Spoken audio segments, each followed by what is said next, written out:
I had ACL reconstruction back in high school with 2 meniscectomies about 10 years later, and ran into stage 4 cartilage degeneration, basically bone on bone. I mean, Dr. Stone, he's the message that resonated with me is that he's going to give me the version 2.0 of my knee, right? It wasn't how do we kick the can down the road, how do we just keep yourself, relatively on your feet.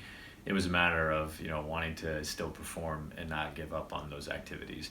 Changing a lifestyle is a very tough, concede. I couldn't concede that. That's just bottom line. And I felt that Dr. Stone, in terms of his desired outcome, was that he also too did not want me to concede on my active lifestyle. So that's, in that dialogue, that's what really convinced me to go down this path. So little things like getting back on my bike at week 5 and riding 10 miles to the beach was, very encouraging. Actually, I got even under the squat rack at week 5 as well. And I think it was week 6, did a 5-mile hike with my family.